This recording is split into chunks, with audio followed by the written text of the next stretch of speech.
Yo, what's up, B? What's up, guys? He's in the house. Yo. What up? Yeah, Brandon, dude. So we're gonna talk all about UFC 161 in just a second. Kind of strange card. You know, things have happened to that card. It made it kind of weird, which happens, right? Yeah. It's not a bad card though. No, it's still a good card. But let's talk a little bit about last week's fights. Very interesting. When these fights, originate from Brazil, they're so wild and different. You know, I mean, those Brazilians go crazy for their fighters. It's different out there. It's different. Any third world country, and I'm not saying anything bad about Brazil or any other country, not like Mexico or the Philippines. I'm from the Philippines. Mm-hmm. When I say third world country, there's rich and there's poor. There's no middle class. Yeah. Those people in those countries, when they get behind one of their fighters, somebody who gives them hope, who can actually fight and give them self-pride, it is amazing. And you can feel it through the TV from the energy that they're exuding. They go crazy for their hometown fighters. Like, nothing you can't even imagine here in the States. Like, we go crazy for certain fighters and have, cheer and all that stuff. Cool. It's very cool. It's like a different level. It's a different level over there. Like, they go insane, like bananas.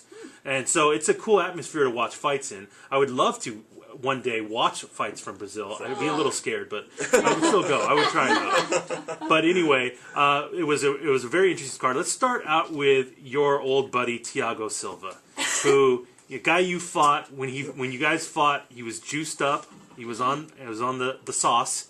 And so that fight ended up being a no contest. But I know that you still want a piece of that ass, right? I mean, I would love a piece of. Yeah. like you still are wanting to fight him, right? I'm starting to sweat. I think. Yeah. As soon as I bring up his name, like Brandon is the most friendly, smiling guy I know. As soon as I say Thiago Silva, face drops. Yeah. I can see it in you. Like you are angry about that fight. It was I took my lumps in the cage. I was just confused. Yeah. And then was the confusion? Why is this guy so inhumanly strong? Why have I never felt this before in my life? Yeah, was what I was thinking. Right. Yeah, why have I never? Because literally, like he grabbed you and you couldn't do anything with him. For sure. I was. And now you know why. No, I know why. It was just different. I didn't know why, and the reason why I'm so mad about it is because the evening after the fight, I ran into him out of the elevators, and he saw me, and he lifted his chin like wanted to fight, and I was like, man, he stuck out my hand and shook his hand and said, "Congratulations, man! Like, congratulations." That's interesting. And then I walked off, and I figured he's Thiago. He's always been like that. It's kind of a douche. Yeah. And then I just left it alone, hard on myself. But then when I found that out, yeah, man, it still burns me. And I would love, hey, right? Thiago, if you ever want to come up to heavyweight, buddy, I'm game, son. Nice. I'm game. And it seems like there's a lot of guys that have issues with Thiago Silva. Yeah. Because right after that fight, for some reason, Bigfoot Silva, who is a giant heavyweight, and Bigfoot Silva's a nice guy. Yeah, he's one of the nicer guys. Really polite guy. Yeah. Really? He has a problem with Thiago Silva now apparently too, and challenged him to a fight.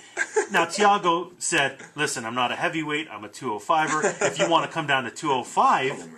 Then I'll fight you. Now, Bigfoot Silva is the guy that cuts weight to get down to heavyweight. Yeah. So that's like challenging, the Pope to a fight. Like, it's never going to happen.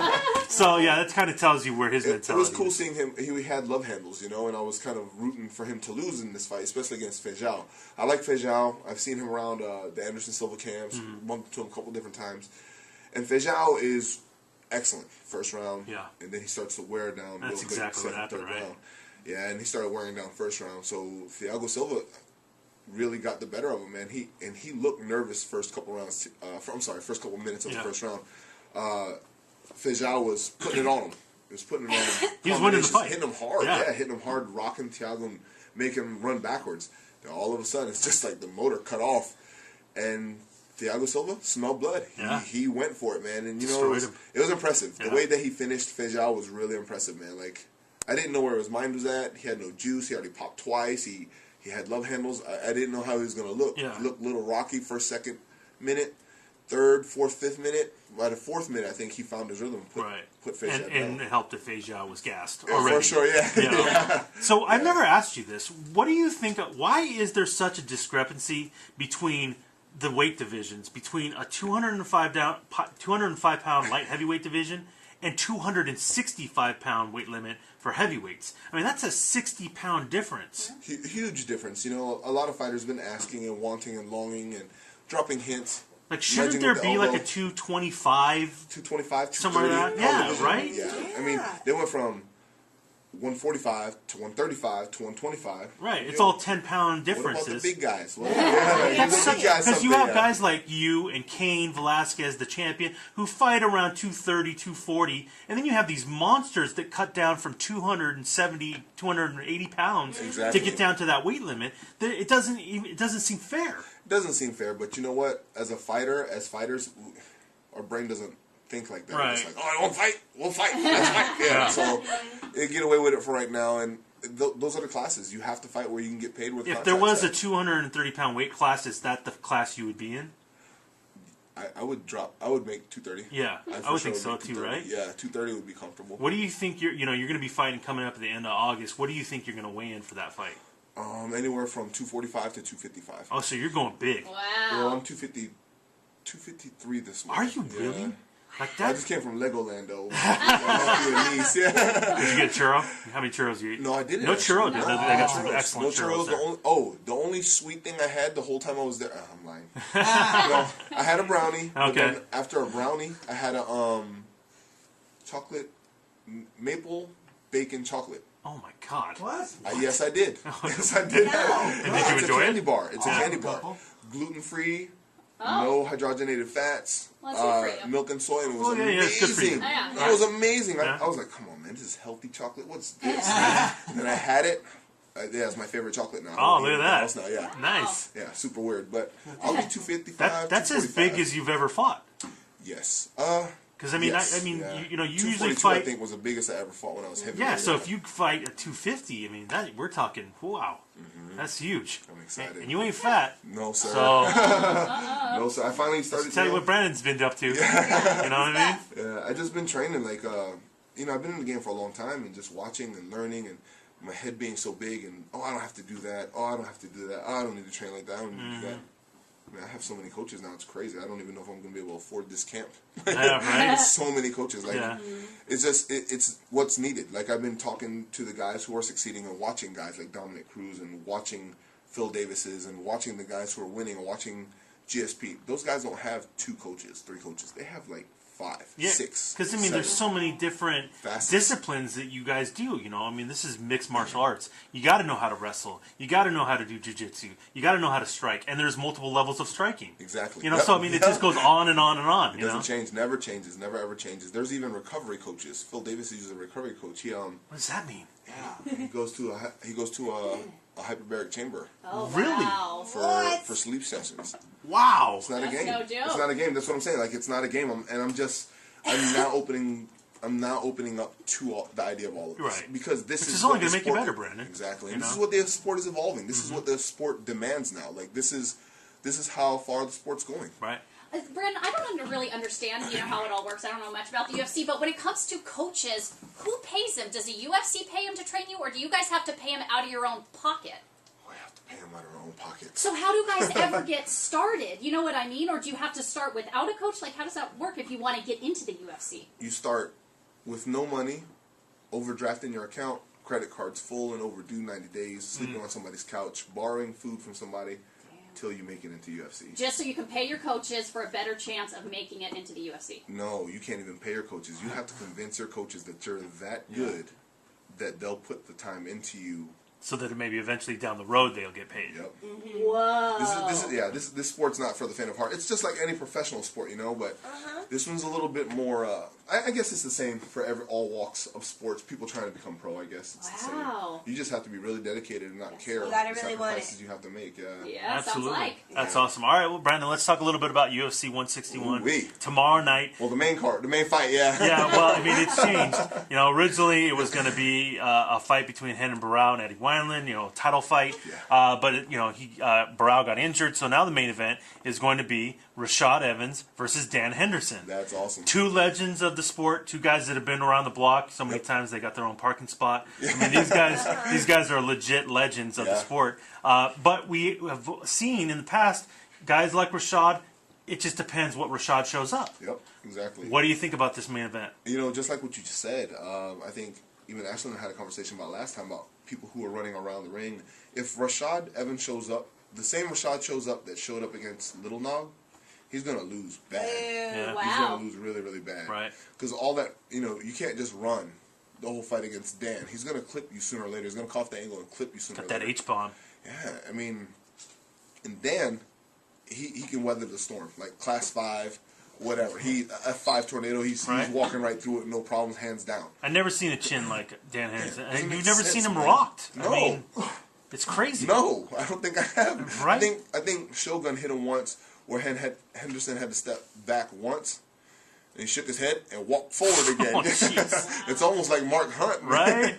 He's crazy, man. But my pick for that fight is Hendo. I think Hendo, his game plan is going to be good. His wrestling is... Rashad can take him down, yes. But Henderson's wrestling is just scramble to get back up. He doesn't stay on his back and hang out. Which is so interesting because Dan Henderson is an Olympic-level wrestler. Absolutely. But he doesn't do it. In MMA, he just is a stand-up striker.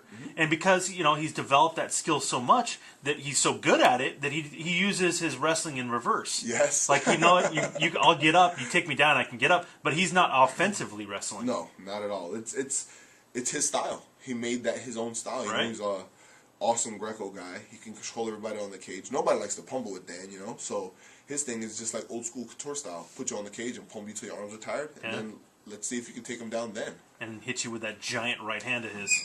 That he brings, man. I mean, he just... It's nuts. Should be it's gonna interesting. cool. It should be an interesting fight. So you're Really going hope with it's a Hendo. good fight. Yes. Really That's hope all we it's a good That's all we want. That's all we ever want. I hope they don't say, ready, fight. Then somebody then goes to it's sleep. just- Oh, No, not right now. Yeah. Give us at least a minute. Well, and then let's talk about the co-main event, which is in your division, the heavyweight title, or heavyweight division. Roy Nelson, Big Country, is fighting Stipe. Stipe Miocic. And talk to me about Roy Nelson, because love him. he's that guy that you look at and you go, that guy's a fighter? Yeah. Like, Yes, he really? is. Hey, lay off the beer. But seriously, he knocks people out left and right. And has mad cardio, dude. Like Yeah. the guy doesn't tire. It's No, he's in awesome shape. to watch. It's really Well, interesting. Yep. Yeah. How do you solve the Roy Nelson riddle? Right? Roy Nelson, you have to fight him smart. You can't fight him like you would fight any normal heavyweight. You have to take him. You have to almost Cain Velasquez him. And if you're going to strike with him, you have to strike from the outside. Everybody always try to strike in that middle ground with him. They get caught with that overhand right. Yeah. And I feel bad about breaking down Big Country because I like Big Country. Like me and Big Country, he's one of the friends. And Oh, cool. Yeah, he's one of the good guys. Nice. Great dude. And I really think that's the only way you're going to beat Roy Nelson. You're not going to out jiu-jitsu Roy. Roy has great jiu-jitsu. He hasn't been able to show it, but he's got great jiu-jitsu from his back, and especially on top. Because his center of gravity is so low and his weight's so high, he can put all of that pressure in one point, on third point. So he's a legit fighter. For Stipe to fight him is a good fight for Stipe. Oh, really? Stipe is great at getting back to his feet. Stipe's been to the gym to train with us before. Oh, okay. And he's got hands like Alex. Oh, really? He has got hands like Alexander Gustafsson. Yeah. His hands are sick. And his combinations aren't 1-2. They're like 1, 2, 3, 4, 5, 6. 1, 2, 3, 4. 1, 2, 3, 4, 5, 6, 7. Yeah. He doesn't stop throwing hard combinations. And his ground and pound is good. So this fight, I think it's a toss-up. Really? I really think it's a toss-up. Because I look at it and I go, oh man, Roy Nelson's going to knock this guy into the next row. Like, I can't see it happening. But you've been a person who's been in the gym with Stipe. You know that he's got more than what you're looking at just on paper. For sure, yeah. Stipe, if whatever the odds are in Vegas, if they're good, you can put some money on Stipe. Ooh, so you maybe could look at an upset maybe there. A little bit of upset, yeah, a little bit of upset. But the only thing that keeps Roy in the game, 40%, 45%, is that overhand monster. Right. He has 1, 2. You get hit with that, lights You're out. going to sleep for sure. It's like him and Dan Henderson. That's, Him and Dan, yeah. You get hit with that thing, it's nighty-night. And they both lean into it. Like they're 100% committed. I wish I knew how to do that punch. Right? I can't. I'm not. And they committed throw like it like their knuckles drag on the ground when they're throwing it. I mean, it comes from way down low, man. It's crazy. that. But I am excited to see that fight. 205 and a great heavyweight fight. And there's a girl fight on this card. Right? What? Yep. Yes. Miss Saxton. Yeah. Saxton or Sexton? Sexton, I think. Yeah, I didn't want to say Hello. Sexton. I didn't want to be that pig. You'd be getting like weird pictures all the time. Yeah, all of a sudden Yeah. you hate No, tweets. right? No, yeah. In chicks fight, it's always steal the show, man. Always steal the show. So it's gonna be a good card. It's interesting. UFC 161 available on pay-per-view tomorrow night. Brandon, always good catching up with you, man. Thank you We'll see you guys for next week. having me. You bet. All right. If you're